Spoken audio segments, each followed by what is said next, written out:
আজকে অনেকদিন পর আবার চলে এসেছি সেই ভাইরাল দিদি, ঠিক আছে, বাসন্তী পোলাও আর ফ্রাইড রাইস নেবো দেখে।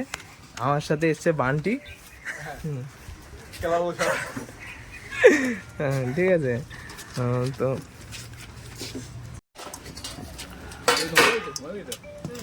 এখানে বসে খাওয়ার জায়গা।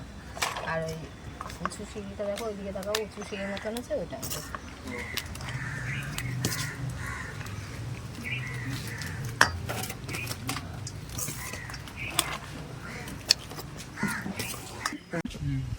দাদা, আপনাকে না আগের দিন দেখলাম আমার ভিডিওতে, আজকে আবার চলে এসছেন। হ্যাঁ হ্যাঁ, আজকে আবার কি নেবেন আজকে? আজকে দেখি পোলাও নেবো। একটু জোরে বলুন, নাহলে শোনা যাচ্ছে না। বাসন্তী পোলাও নেবো আর চিকেন নেবো। তাহলে আমার পিছন পিছন আসছেন নাকি হ্যাঁ, এমনি তোমার পিছনে পিছনে ভাইরাল এসছি। দিদিদের বন্ধু দোকানে দিকে আসছেন? তোমার। হ্যাঁ, আমার ভিডিও ভালো লাগছে দাদা? আমার ভিডিও ভালো লাগছে। ঠিক আছে। ঠিক আছে।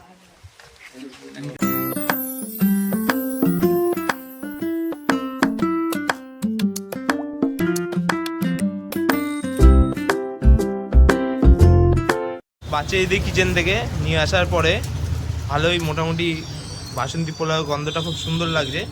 এদিকে লাল লাল ঝাল ঝাল চিকেন কষা, 2 পিস চিকেন দিয়ে।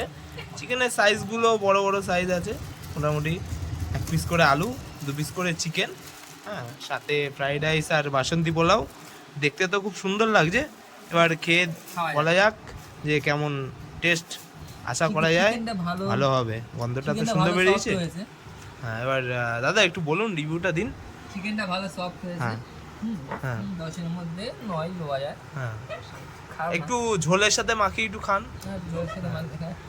হ্যাঁ হ্যাঁ, খান। কেমন লাগছে টেস্ট? দিয়ে খেতে ভালো লাগবে। ভালো লাগছে তো?